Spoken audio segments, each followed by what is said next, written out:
Hello everyone, on today's tutorial I'll be teaching you on how to draft and cut a simple pant using your free hand. So let's go straight into the video.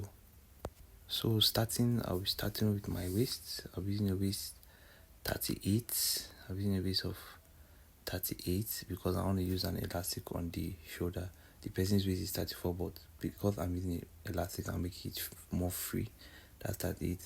Then I'm using the laps. I'm using 26 for the lap, and I'm using the length. I'm using length 40. I'm using length 41 for the length of the trouser. So to begin, we'll first draw our slanted line, which is going to serve as the point where we're starting our measurement from, which is the waist. So from there, we're going to take our length like so, from up till down. That's 41. Then you add your 2-inch allowance, your 2-inch folding allowance. Then you look for the center of your trouser. That's the center of your 41, which is 20.5. Then you draw the line like this. Then from here, we're going to put our shaping. You either use 1 inch or use 2 inch, depending on how shaped you want your trouser to be.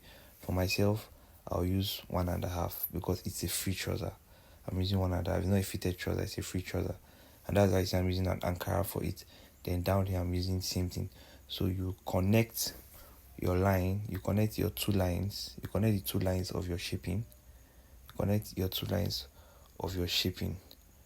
here to here.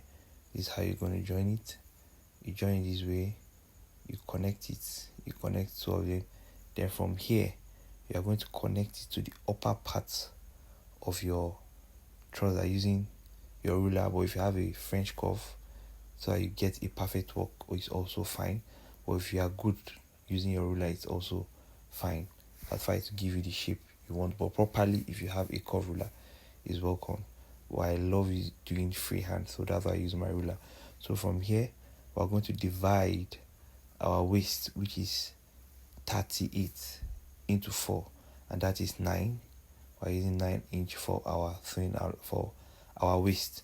We are not adding any allowance for sewing. We're putting exactly 9. Then you go down a little.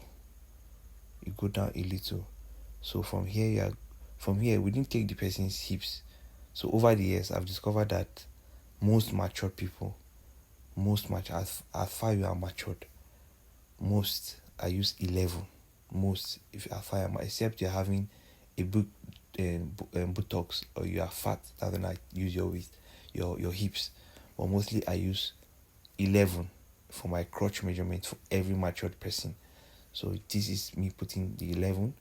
So after putting the 11, you measure your thigh, which is 26 divided by 2, which is 13.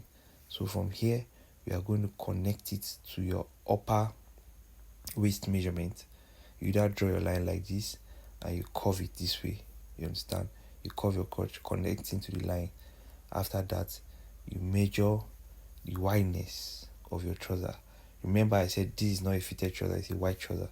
So I'll be using 8 for it. And you put it all through to the center line. Then from there, you connect your lap point to the center line.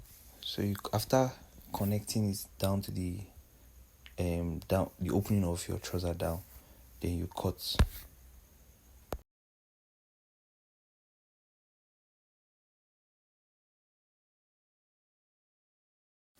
So after cutting the front, we are going to cut the back now.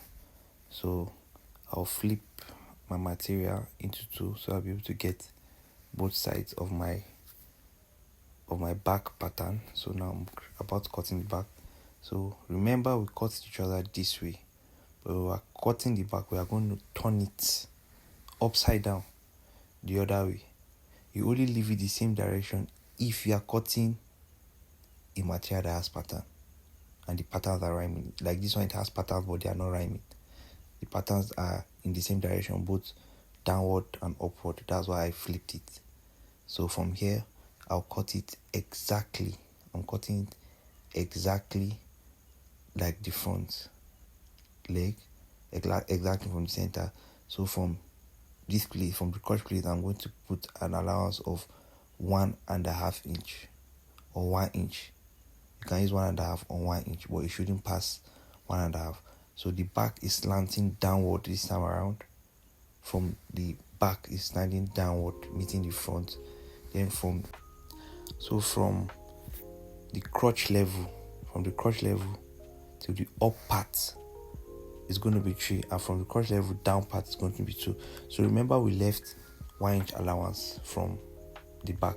So by the time I'm moving it, apparently from the crotch level upward is going to be 3.5 or 4.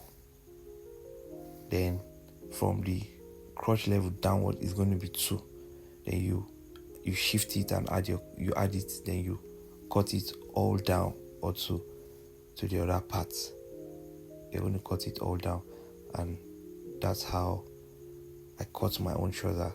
One of the simplest way you can find. Thank you for watching.